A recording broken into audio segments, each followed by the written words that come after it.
Boa noite. Hoje vamos fazer o último encontro da série Candidatos com Ratinho. Nós estamos recebendo aqui o ex-presidente Luiz Inácio Lula da Silva e eu queria deixar bem claro que esse programa não é um programa para fazer uma inquisição com nenhum candidato, é para conversar, bater papo, para mostrar para um público popular, que é o meu público, o que pensam os candidatos e o que eles vão fazer caso sejam eleitos presidente do Brasil, que é uma eleição super importante. Por que você quer se... Posso te chamar de Lula? Pode. Ó, marca lá, 29 segundos. Nós vamos ter 30 minutos, igual aos outros. Deixa passar um pouquinho. Não pode, infelizmente não pode. Por que o senhor quer ser presidente de novo? Olha, primeiro eu não quero ser presidente de novo. As circunstâncias políticas fez com que um conjunto de pessoas da sociedade brasileira, meu partido e mais 10 partidos que nos apoiam, me escolheram para ser o candidato, porque pela experiência acumulada, pela capacidade da construção da aliança que nós tivemos, inclusive trazendo o Alckmin para ser o meu candidato a vice, o Alckmin que foi meu opositor em 2006. Aliás, eu ia te perguntar isso. O camarada que mais xingou em campanha política foi o Alckmin, agora é teu vice. Olha, deixa eu falar uma coisa. Eu aprendi na política de que você não pode ficar fazendo política com o fígado. Numa disputa política é como um jogo de futebol. No jogo de futebol, se você vai jogar um time contra o teu irmão, ele vai te dar pontapé no pescoço para você não marcar gol. Numa disputa política, todo candidato quer mostrar que é melhor do que o outro. E o Alckmin fazia isso, e era o papel dele. Eu, na verdade, como eu estava na frente, eu tinha que estar mais tranquilo. Então, veja, eu acho o Alckmin um homem de bem, uma pessoa de lisa postura, uma educação refinada, e um cara que foi o governador de São Paulo 16 anos e vice 6 anos. O acúmulo de experiência que ele tem, Ratinho, vai fazer com que juntos a gente possa reconstruir o nosso Brasil. O senhor disse que vai aumentar o salário mínimo. Como é que o senhor vai aumentar o salário mínimo? Aumentando. E daqui, essa Veja, conta? deixa eu lhe falar uma coisa. Quando eu fui presidente, a gente aumentava o salário mínimo. Você repunha aquilo que era a inflação e você dava aumento de salário de acordo com o crescimento do PIB. Olha, se o PIB crescer 5%, você dá inflação, mas 5%.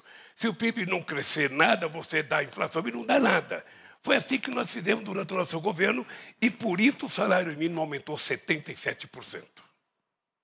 Lula, você tem falado em regular a mídia, que eu nem sei o que é regular a mídia. Eu vou te perguntar, o que é regular a mídia, regular a internet? O que você vai fazer? Você vai proibir o povo ver vídeo de sacanagem na internet? Que não é o presidente que regula é o Congresso Nacional e a sociedade.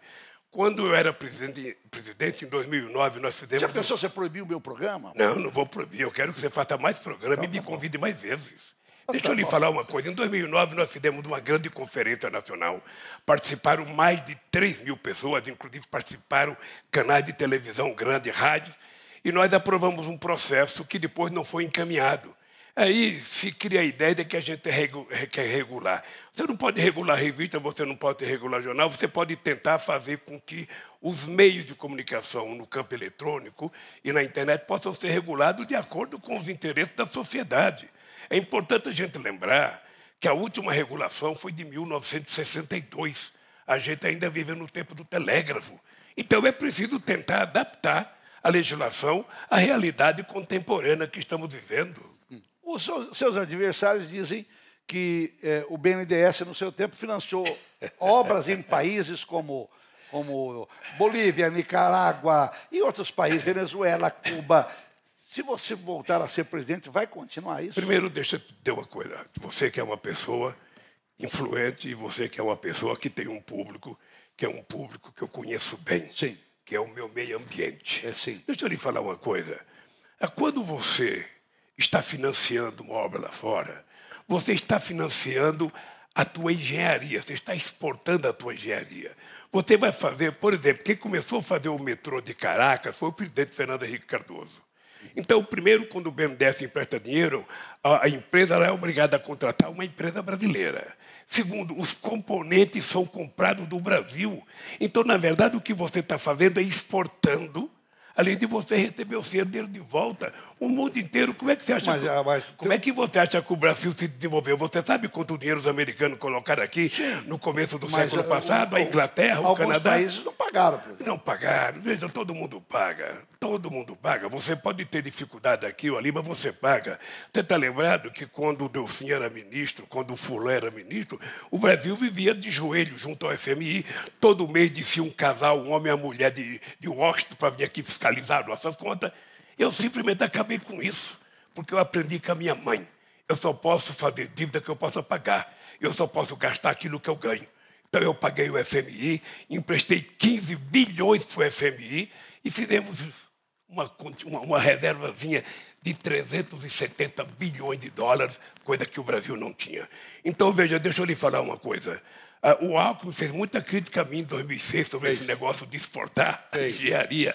É importante isso acontecer porque você está vendendo produtos brasileiros, está exportando conhecimento. Sim, mas o povo, né? Eu estou falando porque eu estou nos botecos da vida e eu sei que o povo fala.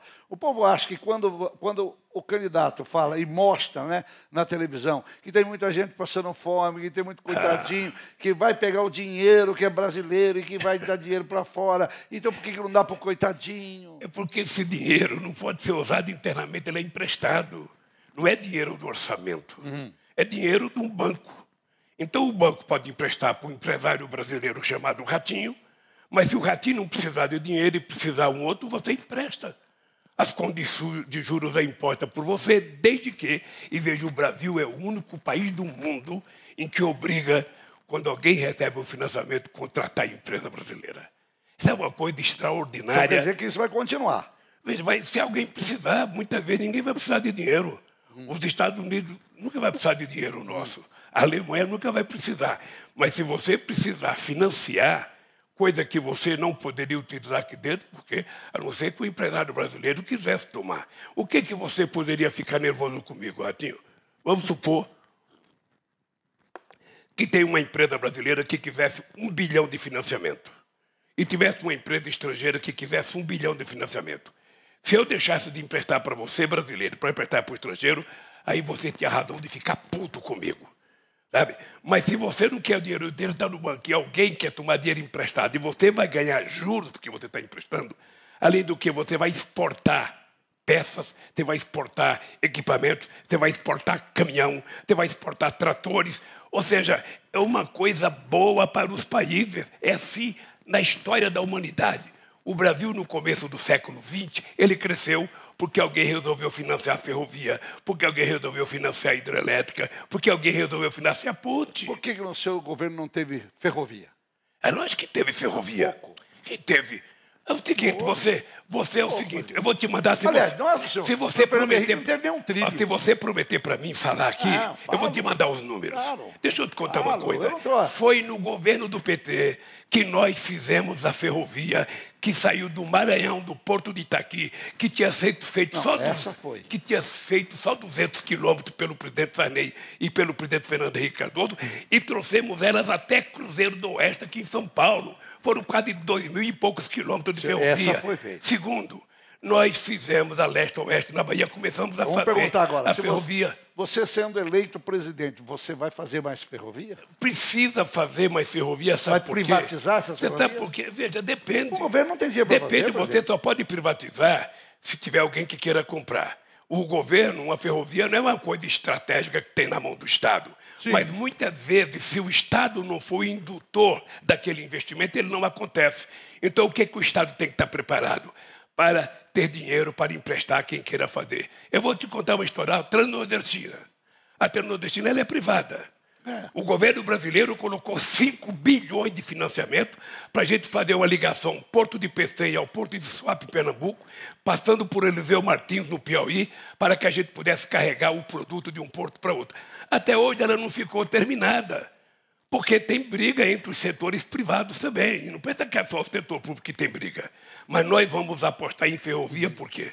Porque nós temos que fortalecer o sistema intermodal de transporte no Brasil. Sim. Você tem uma costa marítima de 8 mil quilômetros, você precisa ter mais navio para carregar a carga de um país para outro, você precisa de trem. O ideal é que um caminhão faça um transporte de, no máximo, 300, 400 quilômetros. O restante tem que ser de trem. Muito e bem. nós vamos fazer. Lula, qual o maior erro que o PT cometeu nesses 14 anos? Eu acho que o maior erro que nós fizemos foi não fazer tudo que a gente sonhava em fazer. Mas deixa eu lhe contar uma coisa. Você pode olhar uma coisa e ter orgulho do seguinte. Ninguém fez a política de investimento em obra de infraestrutura como eu fiz. Ninguém. Nenhum presidente da República. Ninguém fez a política de inclusão social que eu fiz nesse país. Olha, nós geramos 22 milhões de empregos. Nós aumentamos o salário mínimo, nós pagamos a dívida interna, nós reduzimos a inflação de 12,5% para 4,5%, que era o centro da meta.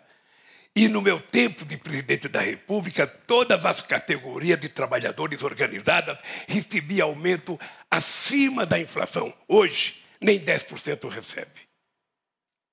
Você pretende mudar a política da Petrobras? O que vai mudar para tentar... Apesar que já baixou bastante, né, o preço do combustível. Abaixou o petróleo, abaixou o combustível. Deixa eu lhe falar uma coisa, querido. A gasolina está mais barata no Brasil do que na Inglaterra. Permita-me falar uma coisa para você. O que a gente não pode é viver com base em mentiras. Quando nós descobrimos o pré-sal, a gente achava que o Brasil tinha que ser o exportador de derivados de petróleo, não exportador de óleo cru. Por isso é que a gente queria fazer a refinaria no Ceará, no Maranhão, em Pernambuco, fizemos a de querosene no Maranhão, ou seja, e fizemos o polo petroquímico em Itaboraí, no Rio de Janeiro, que ficou parado com 85% da obra acabada. Era 14 indústrias químicas lá dentro. Simplesmente parou, porque o Brasil queria exportar derivado. Por isso que a gente criou que 75% do royalty do petróleo e do pré-sal era para investir em educação, ciência e tecnologia e saúde. Por que não foi feito? Não foi feito, meu caro, porque deram um golpe na Dilma e porque desmancharam tudo. Você está lembrado? Eu vou te contar uma história. Acha que a Dilma foi golpe? Você é um homem inteligente. Foi golpe. Porque inventaram uma mentira contra ela. Deixa eu lhe contar uma história. Veja... Mas com toda essa imprensa supostamente inteligente que nós temos, todo mundo ficou contra, de repente. Muito inteligente. Deixa eu lhe contar uma coisa. Nunca na vida você poderia caçar uma presidente da República porque ela fez um acerto de contas que eles colocaram o apelido de pedalada. Fernando Henrique Cardoso fez, eu fiz e todos os presidentes fizeram. Chega no fim do ano, você às vezes não tem o dinheiro para fechar o caixa, você pega dinheiro de outros programas, coloca lá e depois você repõe. Então, meu caro, isso é normal. Inventar um golpe. Foi um golpe na Dilma. Eu até hoje não sei o que é pedalada. Foi um golpe. Só pedalada. Eu acho. Pois é. Tem gente que pensa que ela vai andar de bicicleta. Porque você passou uma dívida que você tinha que pagar esse ano para o outro ano e você pegou dinheiro de uma outra conta do Banco do Brasil ou da Caixa Econômica para poder cobrir esse dinheiro. Você fala muito no seu programa, Lula, que você vai baixar o preço dos alimentos, né? Que, o povo vai comer mais barato. Como é que você vai fazer isso? Eu já fiz isso. Deixa eu lhe falar uma coisa. Eu sou o único dos candidatos que pode vir aqui para você e dizer, eu posso fazer porque eu já fiz. Mas o Ciro veio aqui e falou assim, o Ciro falou aqui que vai acabar com quem está devendo. Eu estou devendo umas coisinhas. Eu acho que o Ciro está surtando. Eu vi o Ciro falar para você aqui, não, porque a taxa de juros está muito alta, porque o Brasil pagou 500 bilhões. Ele foi ministro da Fazenda durante 3 meses. Você sabe qual era a taxa de juros quando ele foi ministro? 55%. 55%. Se ele tiver memória curta, é importante ele lembrar. Ele era ministro. Foi ministro. E o que ela reduziu foi apenas para 49%. Então, deixa eu lhe falar uma coisa, Ordi.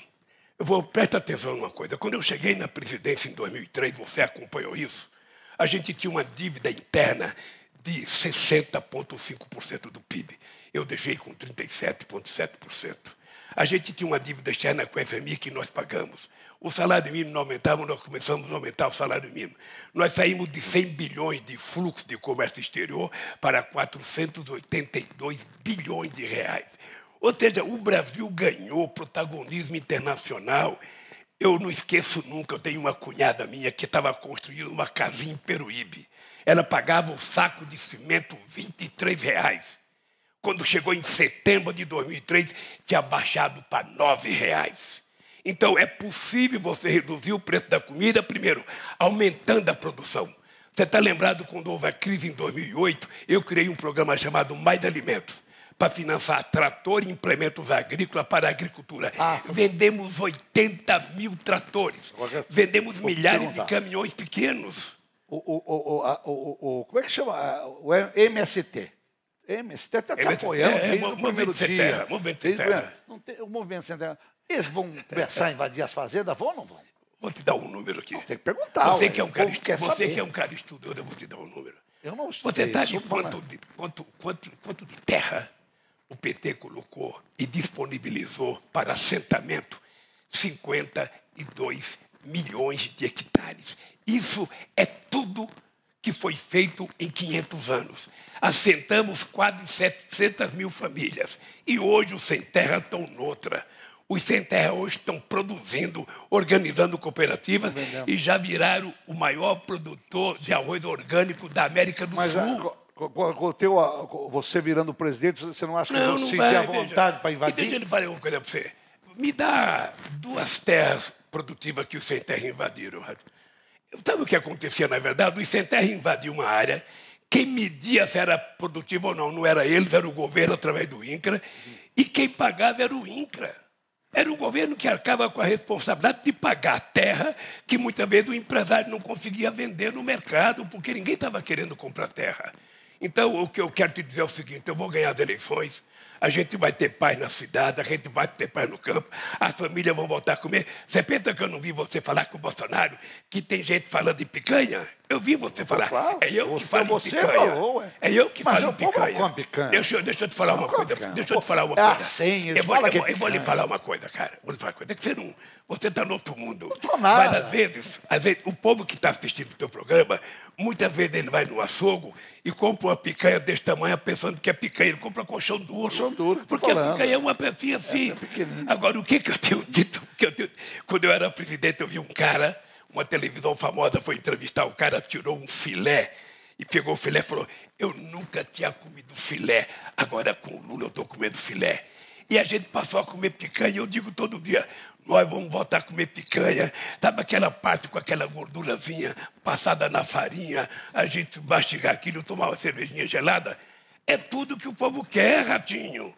O povo gosta de coisa boa, cara. Ninguém faz opção de ser pobre. Ninguém faz opção de sofrimento. Ninguém faz opção de não ter profissão. Então, veja, por que eu sou o presidente que mais fiz universidade na história do Brasil? Por que eu sou o presidente que mais fiz escola técnica na história do Brasil? Por que de 2003 a 2015 nós colocamos 5 milhões de novos jovens na universidade? Só tinha 3,5 milhões, Ratinho.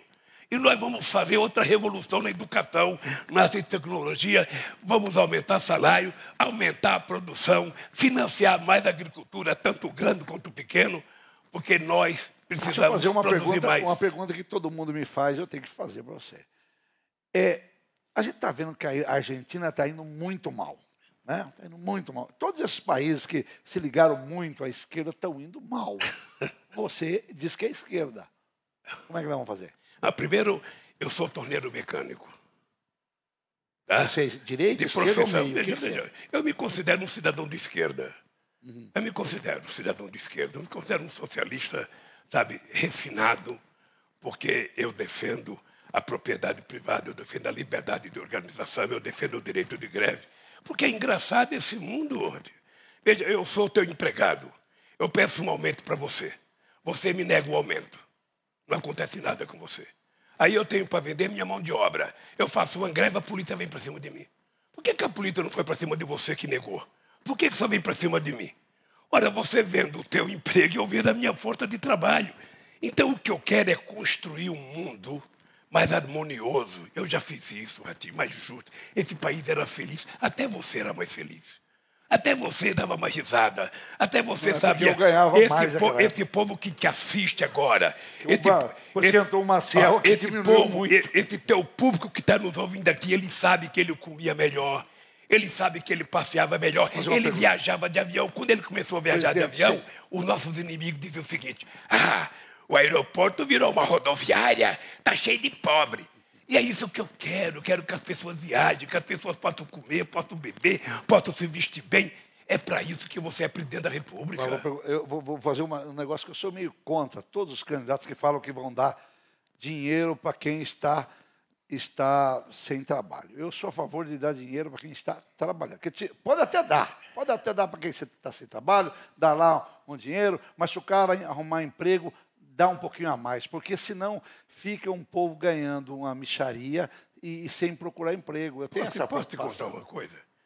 Ratinho, no primeiro ano de governo, eu aprovei uma lei no Congresso Nacional, uma lei criando mais emprego. Bolsa Família era 180. Não, peraí, mas eu criei uma lei em que, sabe, o empregado, o patrão que pudesse dar o emprego, eu dava R$200 para ele pagar. Ninguém dá emprego, as pessoas só dão emprego se tiver consumo, se tiver o que produzir. Sim.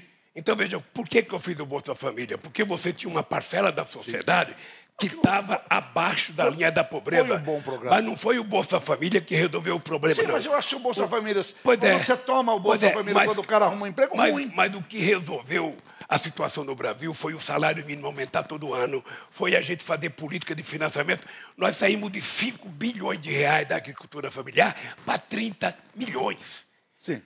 30 bilhões. Nós fizemos o maior programa habitacional da história desse país. Meu caro, nós contratamos 4 milhões de casas e para as pessoas que ganhavam muito pouco, a gente subsidiava as casas. Como é que você vai fazer com esse povo que está fazendo pressão na Amazônia? Porque no seu governo também teve desmatamento bastante. Não é necessário fazer pressão para produzir aonde não se deve produzir. Nós temos 30 milhões de pastos degradados. Tem mesmo. Se a gente recuperar esse pasto degradado, a gente vai ter quase que a mesma quantidade de terra que a gente produz hoje. Então não precisa invadir a Amazônia.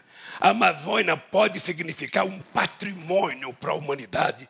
Se a gente souber trabalhar corretamente, sim, uma árvore de pé, ela pode render mais do que uma árvore mas, Lula, você concorda que no seu governo também invadiram, também queimaram, e que a mídia não falava porra nenhuma? Falava. Da forma que falam hoje, não. É que quando eu cheguei na presidência, se queimava 27 mil quilômetros, nós derrubamos para 4. Nós fomos na COP15 de 2009, o encontro ambiental que houve para discutir clima em Copenhague, e nós assumimos o compromisso em lei de derrubar o desmatamento em 90% e 80% e cumprimos. E, mais ainda, nós aprovamos reduzir a emissão de gás de efeito estufa em 36,9% e nós cumprimos. Deixa eu te contar uma coisa, Ratinho. Você é novo. Você vai viver ainda uns 50 anos. Deixa eu lhe falar uma coisa. Estou chamando de presidente porque eu estava acostumado a chamar. Deixa eu lhe falar uma coisa. A força que esse país tem na questão do clima é tão poderosa que a gente pode fazer da preservação dos nossos biomas uma forma de enriquecimento do Brasil. A gente ter uma agricultura de baixo carbono é uma riqueza para o Brasil. Ninguém precisa poluir. Você não precisa criar gado em milhares de hectares. Você pode criar uma parte do seu gado confinado. Pode até colocar uma musiquinha como o japonês coloca uma sinfonia de Beethoven, para você comer aquela picanha de 1.200 quilos que o Bolsonaro comeu lá no palácio dele. Você pode, mas não precisa derrubar. Não precisa plantar soja no Pantanal, não precisa plantar cana no Pantanal. Não precisa, sabe? Esse país pode ser melhor cuidado, cara. E sabe de uma coisa? A gente não tem que ficar xingando. A gente tem que chamar os prefeitos da cidade e conversar com os prefeitos. Muitos governadores que vão ganhar a eleição não estão do teu lado. Como é que você vai fazer para chamar todo mundo para o tapa de novo? Ninguém sabe conversar com um governador como eu. Eu converso com todo mundo, eu não quero saber a que partido a pessoa é. Se você fosse candidato... E eu tenho jeito de candidato. Se você fosse candidato, eu iria conversar com você com o mesmo respeito que eu converso com alguém do PT. Sabe o que acontece? Eu respeito as pessoas, não é a pessoa individual, não é o cidadão governador. Então, para mim, não tem nenhum problema me reunir com prefeitos e governadores. E vou fazer, olha um compromisso que eu vou fazer. Se eu ganhar as eleições, Na primeira semana, eu vou chamar os 27 governadores para a gente repactuar o ente federativo e para que a gente possa ver em cada estado as 3 principais obras que cada estado tem para a gente compartilhar a construção dessas estradas. É isso que eu vou fazer. Eu quero paz e amor. O Lulinha Paz e Amor voltou com força total. Eu quero fazer uma pergunta muito pessoal. Quando você está fazendo aquelas... Eu posso falar o que eu quiser com o Lula, porque eu me dou muito bem com o Lula há muitos anos, né? Politicamente, às vezes a gente está de um lado ou está do outro, mas sempre nos demos muito bem. Mas entrevistei todos os candidatos a presidentes aqui, entrevistei todos os presidentes, desde Fernando Henrique para cá, todos. Inclusive a Dilma, que não gostava de dar... Aliás, eu vou lhe contar uma história que você não sabe. Você foi na Granja do Torto, levou o Bruno e Marrone para comer, e por conta daquilo eu tive uma entrevista com o Jô Soares, ele brigou comigo, porque você chegou primeiro, sabe? E nunca mais me convidou para o programa dele, coitado. Eu quero saber uma coisa, Lula. Aquela garrafinha, é água que tem lá? Ou tem uma cachaçinha? Qual garrafinha? Aquela que você faz o comício, que eu vejo você tomando. Não, aquilo é água. Tem certeza? É água. Se você quiser uma cachaçinha, tem. Deixa eu contar, eu estou com a garganta. Eu sei, estou fazendo tratamento com fonoaudióloga, porque eu estou fazendo muito comício, a minha voz está ficando. Hoje ela está boa. Mas eu gosto de uma cachaçinha. Sim, eu ia perguntar assim, porque... Nós já tomamos junto na sua casa, lá no Alto da Lapa, onde eu comi a melhor rabada. Muito bem. Olha aqui, você vai... eu vou fazer uma pergunta que eu acho que o povo quer saber. Casa. Nós vamos fazer casa popular? Vamos. Nós vamos retomar o programa Minha Vida. Você sabe por quê? O Bolsonaro acabou com Minha Casa Minha Vida e criou a Casa Verde e Amarela. É a mesma coisa. Mas não construiu porra nenhuma. O cara só falou. Mas ele pegou uma pandemia. Mas veja, deixa eu lhe falar. Eu vi você falar com ele sobre isso. Deixa eu lhe falar uma coisa. Não é brincadeira. Deixa eu lhe falar uma coisa. Eu quero construir casa para o povo pintar do jeito que ele quiser. Verde, amarela, azul, branca, vermelha. Até vermelho eu quero que o povo pinte. Sabe? Você constrói a casa e deixa o cara pintar do jeito que quer inventar. Carteira verde e amarela. Casa verde e amarela. Porra, não deixar o povo escolher a cor, pelo menos o direito de escolher a cor, cara. Não, mas então, a casa verde amarela vem com a cor verde deixa eu lhe falar uma coisa. Deixa eu lhe falar uma história. Eu nunca disse que o Bolsonaro era responsável pela pandemia. A pandemia foi um fenômeno da natureza. Sim. Foi uma revolta da natureza contra o desmancho que nós, seres humanos, estamos tendo com relação ao planeta. O que o Bolsonaro cometeu de errado? O Bolsonaro... você sabe que ele é meio ignorantão. Ele é meio chucro. Ele até falou para você que ele é meio chucro, fala palavrão. Ora, ele poderia ter montado um comitê de crise. Ele poderia ter ouvido a saúde. Ele poderia ter ouvido o Conselho Mundial de Saúde. Ele poderia ter montado um conselho de crise com os principais secretários de saúde dos estados brasileiros e poderia ter comprado a vacina na hora certa. Ele ficou brincando, ele ficou... Mas tinha vacina? Eu acho que tinha. Eu perguntei para ele. O Brasil foi um dos primeiros países a receber a oferta de vacina. Ele não comprou porque ele não acreditava na vacina no começo, Ratinho. Ele zombava da pandemia, ele brincava. É uma estupidez de alguém que é um pouco ignorante, é o que ele é mesmo, um pouco ignorante. Aquele jeitão bruto dele, aquele jeitão de capial, sabe? Lá do interior de São Paulo, aquele capial de registro, bem duro, bem ignorante. Porque tem gente que acha que ser ignorante é bonito e não é. O que é bonito é você ser educado, você ser um cara refinado como eu. Falar com você calmo, tranquilo. Não, desse ponto, você encanta. Eu comia rabada com você e não limpava a boca na toalha. Na minha casa usava guardanapo. Então, deixa eu te falar uma coisa. O Bolsonaro... Ele queria tomar um vinho bom. Eu peguei um vinho, comprei um vinho bom, mas o copo era aquele de passa tomate. Na questão da pandemia, o Bolsonaro errou no tratamento que ele fez. Errou. Lamentavelmente, a gente poderia ter diminuído em 300, 400 mil mortes nesse país se a gente tivesse feito a coisa certa e dividido responsabilidade. Ele passou a brigar com os governadores, passou a brigar, a xingar. Quando aquele cara estava morrendo afogado fora da água, ele ficou zombando, sabe? É louvável ele agora visitar o túmulo da rainha da Inglaterra. É louvável. Mas ele poderia ter visitado uma criança que morreu de Covid, uma família que perdeu a família inteira. Ele poderia ter visitado, ele poderia ter derramado uma lagriminha no canto do zóio assim, por quase 700 mil pessoas que morreram. Porra, Você acha que ele foi bruto nisso? é bruto, eu digo ignorante. A palavra correta é ignorante.